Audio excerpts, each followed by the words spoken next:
Hello friends, welcome to నవలా హృదయం. ఈ వీడియోలో మనం వసంత శిశిరం నావెల్ నెక్స్ట్ పార్ట్ చూడబోతున్నాం. కథలోకి వెళ్ళిపోదాం రండి. గంటలో వసంత్ ఇక్కడ లేకపోతే మీ అంతు చూస్తా అని బెదిరించిన మనో కుటుంబం వారికి రాజేంద్రవర్మ రూపంలో చుక్కెదురైంది. రాజేంద్రవర్మ శేఖర్ మనోను మందలించి వసంత్ను తక్కువ అంచనా వేయొద్దు అని చెప్పి అక్కడి నుంచి పంపేస్తాడు. సౌమ్యకు మరోసారి ఇటువంటివి రిపీట్ కాకూడదు అని చెప్పి కొత్త ప్రాజెక్ట్ గురించి ఆచార్యతో మాటల్లో పడతాడు. ప్రమోద్ వాళ్లతో భానుమతి ఇంటికి చేరుకున్న రేష్మ తన గదిలో వసంత్ శిశిరల గురించి కంగారు పడుతుండగా ఆమె వద్దకు వెళ్తుంది భానుమతి. మాటల సందున, ఇంతకీ మీ ట్రిప్ ఎలా జరిగింది, వాడెందుకు రాలేదు అని అలీ గురించి రేష్మను ప్రశ్నించింది భానుమతి. అప్పటికే భానుమతి ప్రవర్తన, మాట తీరును బట్టి ఆమె మనసు ఎంత స్వచ్ఛమైనదో తెలుసుకున్నదిగా రేష్మ ఇబ్బందిగానే, ఏదో పని ఉందని చెప్పారాంటీ, అది చూసుకొని వస్తానన్నారు అని మెల్లిగా చెప్పింది. అవునా, సరే అయితే ఇంతకీ నువ్వు శిశిర స్నేహితులని విన్నాను, మీకెలా పరిచయం అని భానుమతి అడగగా, తను నేను స్కూల్ నుండి ఇంటర్ వరకు కలిసి చదువుకున్నాం అని చెప్పింది రేష్మ. ఆమె స్వరంలో ఒక్కసారిగా మార్పు వచ్చేసింది. ఆ మార్పును గ్రహించిన భానుమతి, ఏమైంది రేష్మ, శిశిర గురించి అడిగితే ఎందుకు అలా అయిపోయావు, అసలు ఏం జరిగింది అని ప్రశ్నించగా కలవరపడింది రేష్మ. భానుమతి ముఖం చూస్తే అబద్ధం చెప్పాలి అని అనిపించడం లేదు. కానీ అలీ అక్కడ జరిగినవి ఎవరికీ చెప్పొద్దు అన్నాడు. అందులోనూ వసంత్ అంటే అమ్మకు చాలా ఇష్టమని అలీనే స్వయంగా రేష్మకు ఇదివరకు చెప్పాడు. అంత ఇష్టం ఉన్నప్పుడు వసంత్ ప్రమాదంలో ఉన్నాడని తెలిస్తే ఆవిడ తట్టుకోలేదేమో. ఆవిడకేదైనా అయితే అమ్మో అలా జరగకూడదు అని ఆలోచిస్తూ బలవంతంగా నవ్వు తెచ్చుకొని, అలాంటిదేం లేదాంటీ, అది నాకు చెప్పకుండా పెళ్లి చేసుకుంది కదా, అందుకే కొంచెం బెట్టు చేద్దామని సరదాగా అనేసి ఉంది రేష్మ. ఆ మాటలకు నవ్వేస్తూ, అలా అయితే సరే, ఇంతకీ నీకీ గది నచ్చిందా అంటూ వేరే విషయాలు మాట్లాడుకుంటూ ఉండిపోయారు వారు. అలా చాలాసేపటి కబుర్ల తర్వాత, సరే ఇక్కడిక నీకేది కావాలన్నా నన్ను అడుగు, ఇది నీ ఇల్లే, మొహమాట పడకు చెప్పేసి అక్కడి నుంచి వెళ్ళిపోయింది భానుమతి. వెళ్ళిపోతున్న భానుమతిని చూస్తూ తల తిప్పిన రేష్మకు గోడపై ఉన్న దేవుడి ఫోటో కనిపించి చేతులు జోడించి ప్రార్థించి కళ్ళు మూసుకుంది. సన్నని కన్నీటి పొర ఆమె కనురెప్పల అంచులను చేరి ఆమె బాధను తెలియచేసింది. అడవి. వసంత్ హాయిగా సెలయేటి నీటిలో జలకాలాడుతుంటే గట్టున కూర్చొని వారిరువురి దుస్తులకు ఉన్న బురదను శుభ్రం చేస్తోంది శిశిర. అతడు ఆమె వంక తుంటరి చూపుల గాలాలు వేస్తుంటే ఆమె హుడుక్కుంటూ తన కోపాన్నంతా తాను ఉతుకుతున్న బట్టలపై చూపిస్తోంది. కోపంతో ముడుచుకున్న ఆమె పెదవులు మరింత ఎర్రగా కందిపోగా క్రింది పెదవికి చిన్న గాయమై రక్తపు చెమ్మ కనిపిస్తోంది. ఇదంతా అతడు ముద్దుతో చేసిన నిర్వాకమే. అందుకే ఆమె అంత కోపంగా ఉంది. ఆ కోపంలో అతడి వంక చూడకుండా తల వంచుకొని తన పాటికి తాను బట్టలు ఉతుకుతుంటే అది నచ్చని వసంత్ ఆమె పైకి నీటిని చిమ్ముతూ ఆమె తన వంక చూడగానే కన్ను గీటుతూ అల్లరిగా నవ్వుతున్నాడు. అలా ఇంకా ఇంకా ఆమెను ఉడికిస్తూ ఉన్నాడు. శిశిర పూర్తిగా ఇద్దరి బట్టలు ఉతికేసి చెట్ల కొమ్మలపై ఆరేసి వచ్చింది. ఒడ్డున కూర్చొని తమ దగ్గర ఉన్న ఆహారం అలాగే నీటి నిల్వలను చెక్ చేయగా నీళ్లు దాదాపుగా ఖాళీ అయ్యాయి. ఖాళీ బాటిళ్లు చేతిలోకి తీసుకొని, వాసుగారు మంచినీళ్లు పట్టాలి, నాకు సహాయంగా వస్తారా అని బుంగమూతి పెట్టుకొని అడిగింది శిశిర. అతడు వస్తున్నా అంటూ ఆమెను అనుసరించగా బండరాళ్ల కొండపై భాగానికి చేరి నీళ్లు ఊరుతున్న ప్రదేశాన్ని కనిపెట్టారు ఇద్దరు. తమ దగ్గర ఉన్న బాటిళ్లను నింపుకొని తమ బొజ్జలను కూడా నింపుకొని జాగ్రత్తగా కిందికి దిగసాగారు. దిగుతున్నప్పుడు కాలు జారి శిశిర క్రింద పడబోతుంటే బలంగా ఆమెను తనకేసి అదుముకున్నాడు వసంత్. ఆమె పడకూడదు అని అలా చేశాడు కానీ మరో ఉద్దేశం లేదు. కానీ అతడికి పూర్తిగా అతుక్కుపోవడంతో శిశిరలో అలజడి మొదలై బింకంగా ముఖం పెట్టి జాగ్రత్తగా దిగడంపై దృష్టి పెట్టింది. దిగి కిందికి వచ్చిన వారు వస్తువులన్నీ ఒకచోట సర్ది పెట్టారు.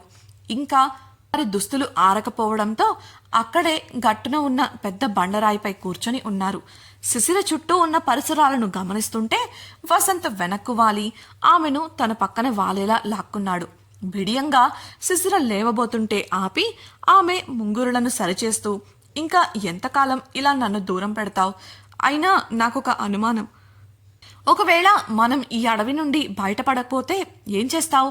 మనసులో నాపై ఇష్టం పెట్టుకొని కూడా ఎందుకు పెంకిగా ప్రవర్తిస్తావు అని ముక్కుపట్టి లాగాడు వసంత్. అతడి ప్రశ్నలకు శిశిర తడబడినా సర్దుకుంటూ, ఇలా చూడండి, ఇక్కడి నుంచి ఖచ్చితంగా మనం బయటపడతామన్న నమ్మకం నాకుంది. అయినా మీరంటే ఇష్టమని ఎవరు చెప్పారు మీకు? మీ మాయ మాటలతో మీ దారికి తెచ్చుకోవాలని అనుకుంటున్నారా? ఆ పప్పులే ఉడకవు అంటూ అతడి చేతిపై నుండి లేవబోయింది. ఆమె మాటలకు ఉక్రోషంగా ఆమెను మరోసారి మీదికి లాక్కొని, పప్పులైనా గిప్పులైనా నా దగ్గర ఉడకాల్సిందే పెళ్ళంగారు. మీ ముక్కు చెవులు పిండైనా సరే ఖచ్చితంగా నా దారికి తెచ్చుకుంటాను. చూస్తుండు, నాకు నీ ఇష్టంతో పని లేదు. ఏదో పాపంలే నా పెళ్ళామే కదా అని చనివిస్తుంటే నెత్తినెక్కుతున్నావు అంటూ ఆమె ముక్కుపై వేలితో చిన్నగా కొట్టి ఆమెను వదిలేశాడు వసంత్. డియర్ ఫ్రెండ్స్, నాదొక చిన్న రిక్వెస్ట్. మీరు చేసే చిన్న లైక్ మరియు కమెంట్ నాకు కొండంత ప్రోత్సాహాన్ని ఇచ్చి మరిన్ని ఇంట్రెస్టింగ్ నావెల్స్ ని అందించేలా సపోర్ట్ ఇస్తుంది. అలాగే ఛానల్ ను సబ్స్క్రైబ్ చేయడం మరవకండి ప్లీజ్. మూతి 30 వంకర్లు తిప్పి ముఖం తిప్పుకొని కూర్చుంది శిశిర. అవును, నువ్వు స్నానం చేయవా? ప్రశ్నించిన వసంత్ ప్రశ్నతో, ఇక్కడా అంటూ విస్తుపోయింది శిశిర. ఇక్కడేం ప్రాబ్లం నీకు? బాగానే ఉందిగా అని అతడు అనగా, సమస్య ఇక్కడ కాదు స్వామి, తమరితో. ఆ మాట మీతో చెప్పలేనుగా. మనసులో అనుకొని అది ఇక్కడ నాకు కంఫర్టబుల్గా ఉండదు. ఓపెన్ ప్లేస్ కదా, డ్రెస్ చేంజ్ చేసుకోవాలంటే కష్టంగా ఉంటుంది. ఇబ్బందిగా కదులుతూ చెప్పిన శిశిరను అనుమానంగా చూశాడు వసంత్. అప్పటికే అతడికి విషయం అర్థమైంది. తను ఉండటం వల్లే ఆమె ఇబ్బంది పడుతోంది అని. దాంతో దండేన ఆరుతున్న ఆమె చున్నీ లాక్కొచ్చి ఆమెకిస్తూ, నీకు అంత కష్టంగా ఉంటే నా కళ్లకు గంతలు కట్టు, నేను అవతల వైపును తిరిగి కూర్చుంటాను. అప్పుడు నువ్వు స్నానం చేసి బట్టలు మార్చుకొనిరా. అంతేకాని ఇలా ఇంకా ఎన్ని రోజులని ఉంటావు? మనం తర్వాత వెళ్లే దారిలో మనకు ఇలాంటి అవకాశం దొరుకుతుందని నమ్మకం లేదు కదా అని అన్నాడు. అందుకు మొహమాట పడింది శిశిర. అతడంత సీరియస్గా చెప్పేసరికి చున్నీ లాగేస్తూ, అవసరం లేదు, మీరు అటు తిరగండి చాలు చెప్పేసి వేగంగా జలదారి క్రిందికి వెళ్లి నిలబడింది. ఆమెకు స్నానం చేయాలి అని ఉంది, కానీ అతడి వల్ల అప్పటి వరకు ఆగింది. ఇక అతడే భరోసా ఇచ్చాక భయం వదిలేసి వెళ్ళిపోయింది. ఆమెను చూసి వసంత్ చిన్నగా నవ్వుకొని మరోవైపుకు తిరిగి కూర్చున్నాడు. ఆమెకు తనపై ఆ క్షణం అప్పటిదాకా అంత చేసినప్పటికీ ఆ మాత్రం నమ్మకం కుదరడం ఆనందంగా ఉంది. చేతికి అందిన రాళ్లను నేలపైకి విసిరేస్తూ అతడు సమయం గడుపుతుంటే అవతల శిశిర స్నానం పూర్తి చేసుకుని దుస్తులు మార్చుకొని వచ్చింది. తడితలను తన చున్నీతో తుడుచుకుంటూ వచ్చింది. తాజాగా స్నానం చేసి స్వచ్ఛమైన ముత్యంలా మెరిసిపోతున్న శిశిరను కొంత సమయం అలానే చూస్తుండిపోయాడు వసంత్. ఇదెందుకు? జీన్స్ అడవిలో కంఫర్ట్ అన్నావు కదా, అదే వేసుకోవాల్సింది. ఇకపై నేను నిన్ను ఇబ్బంది పెట్టనులే అని అతడు అనడంతో, సరే అది ఆరాక వేసుకుంటాను అని చెప్పి అతడి పక్కన కూర్చుంది శిశిర. ఆ రోజు కాస్త ఎండ ఎక్కువగా ఉండటం వల్ల దుస్తులు త్వరగానే ఆరిపోయాయి. శిశిర జీన్స్లోకి మారిపోయి వచ్చి, ఇక వెళ్దాం వాసుగారు, చీకటి పడకముందే సాధ్యమైనంత దూరం వెళ్ళి రాత్రి ఉండటానికి మంచి స్థలం చూసుకోవాలి, లేదంటే ఇబ్బంది పడతాం అంటూ తమ వస్తువులను చేతిలోకి తీసుకుంది. వసంత్ ముందు వెళ్తుంటే అతన్ని అనుసరిస్తూ తమ ప్రయాణాన్ని మళ్లీ కొనసాగించారు శిశిర వసంతులు. ఇదిలా ఉంటే కిషోర్, అలీ, రుద్రలు నదిపై డింగీ బోట్లో కూర్చొని ఒడ్డుకు కాస్త దూరంలో ప్రయాణిస్తూ ముందుకు సాగుతున్నారు. వసంత్ శిశిరల గురించి ఏదైనా ఆనవాళ్లు దొరుకుతాయేమో, లేదంటే వాళ్లే దొరుకుతారో అని ఆ విధంగా వెతకడం మొదలుపెట్టారు. కానీ ఎంత దూరం వెళ్లినా వారికి ఒక్క ఆనవాలు కూడా దొరకలేదు.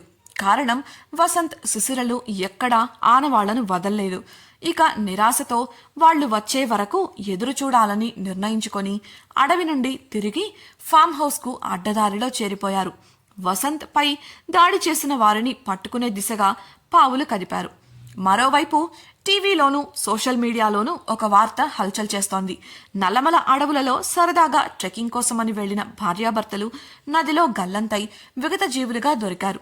వారు ఎవరనేది ఇంకా తెలియలేదు. వారి వివరాలు తెలుసుకునే క్రమంలో పోలీసులు విచారణ జరుపుతున్నారు అంటూ టీవీలో యాంకర్ పదే పదే చెప్తుంటే సోషల్ మీడియాలో ఒక జంట నేలపై పడి ఉన్న ఫోటోను పూర్తిగా బ్లర్ చేసి నల్లమల అడవుల్లో దారుణం, కొత్తగా పెళ్లైన జంట తిరిగిరాని లోకాలకు ప్రయాణం అన్న శీర్షికతో షేర్ చేస్తున్నారు. ఒక పెద్ద 5 స్టార్ హోటల్లోని విశాలవంతమైన లగ్జరీ సూట్లో ఇద్దరు వ్యక్తులు సోఫాలో దర్జాగా కూర్చొని మందు తాగుతూ టీవీలో వస్తున్న వార్తను చూస్తూ ఉన్నారు. ఆ వ్యక్తుల్లోని యువకుడు ఫోన్లో కనిపిస్తున్న ఫోటోను చూస్తూ ఉన్నాడు. వారు మరెవరో కాదు, వసంత్ పై దాడి చేయించిన నల్ల ముసుగు వ్యక్తులు. ఆ యువకుడు తన చేతిలో ఉన్న ఫోన్ను పక్కన పడేసి గ్లాస్లో మందు పోస్తూ, ఇంకా ఎంతసేపు ఆ వార్త చూస్తూ ఉంటారు నాన్న, మనం అనుకున్నట్లే వాళ్ళు పోయారు, ఇక మనకు తిరుగులేదు, ఇది మనం సంబరాలు చేసుకోవాల్సిన సమయం, చీర్స్ అంటూ తన తండ్రికి మందు గ్లాసు అందిస్తూ అన్నాడు.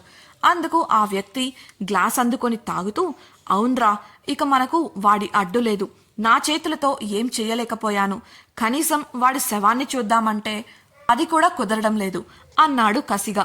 అందుకు ఆ యువకుడు, పోతే పోనివ్వండి నాన్న, డబ్బున్న కుటుంబాల్లో ఇలా దాపరికాలు సహజమే కదా, కంపెనీని కాపాడుకోవడానికి ఇలా చేసుంటారు, ఇక ఈ విషయం ఇక్కడితో వదిలేయండి, లెట్స్ ఎంజాయ్ అంటూ టీవీలో ఛానల్ మార్చి మంచి బీటున్న పాటను పెట్టాడు.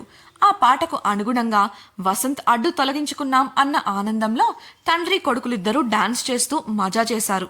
కానీ వారికి తెలియదు పాపం, వారు చూస్తున్నది విన్నది ఒక అసత్యపూరితమైన వార్త అని. నిజానికి కిషోరే తమ ప్లాన్లో భాగంగా వెనకుండి ఈ వార్తను ప్రజల్లోకి తీసుకెళ్లాడు. ఇలా చేయడం ద్వారా దాడి చేయించిన వారు వసంత్ శిశిరలు మరణించారని అనుకుని ఇక ఏం చెయ్యరు. అప్పుడు అడవిలో తిరుగుతున్న వసంత్ శిశిరలు సురక్షితంగా ఉంటారనేది వారి అభిప్రాయం. కానిస్టేబుల్ వెంకటేశం సాయంతో పోలీసులకు కూడా దుంగలో జంట దారిలోనే మరణించారని చెప్పించారు. అలాగే న్యూస్ ఛానల్ వాళ్ళు అడిగినప్పుడు పోలీసులు ఆ విషయమే చెప్పి అదేవిధంగా కిషోర్ చెప్పినట్లు వివరాలను వెల్లడించలేదు. కాబట్టి ఇప్పుడు దాడి చేయించిన వారు పండుగ చేసుకుంటున్నారు. పూర్తిగా తాగి చిందులేసి అలసిపోయాక సోఫాలోకి కూలబడిపోయారు తండ్రి కొడుకులు. తండ్రి అతడి దగ్గర ఉన్న ఫోన్లోని సిమ్మును తీసి విరిచి డస్ట్బిన్లో వేయగా, ఏం చేస్తున్నావు నానా అని ప్రశ్నించాడు కొడుకు. సాక్ష్యం ఉండకూడదు అని సీరియస్గా కొడుకుతో చెప్పాడు తండ్రి. కరెక్ట్, నువ్వు సూపర్ నానా, తూలుతోనే అంటూ సోఫాలోనే మత్తులోకి జారిపోయాడు కొడుకు. ఆ తండ్రి సీలింగ్ వంక చూస్తూ ఒక వికృతమైన నవ్వును నవ్వాడు. మరుక్షణమే అతడి కళ్ళు కూడా తాగిన మత్తు వల్ల మెల్లిగా మూతలు పడ్డాయి. ఇంతకీ ఆ తండ్రి కొడుకులు ఎవరు? వారికి వసంత్తో చంపాలి అనుకునేంత శత్రుత్వం ఏంటి? శిశిర వసంతులు ఎప్పటికీ అడవి నుండి బయటపడతారు? ఆ రాత్రి వారికి అడవిలో ఎలా గడవబోతోంది? కిషోర్ వాళ్ళు దాడి చేయించిన వ్యక్తులను కనిపెడతారా? తాము విన్న వార్త అసత్యమని తండ్రి కొడుకులు తెలుసుకుంటారా? తెలిస్తే ఏం చేస్తారు? తెలుసుకోవాలనుకుంటున్నారా? అయితే ఛానల్ సబ్స్క్రైబ్ చేసి వసంత శిశిరం రాబోయే ఎపిసోడ్స్ వినేయండి. అలాగే మీకు ఈ నావెల్ నచ్చినట్లయితే వీడియోని లైక్ చేసి మీ సన్నిహితులతో షేర్ చేయండి. మీ అభిప్రాయాలను పంచుకోవడం కోసం కామెంట్ సెక్షన్లో తెలియజేయగలరు. ఇట్లు మీ నవలా హృదయం team. Thank you for listening.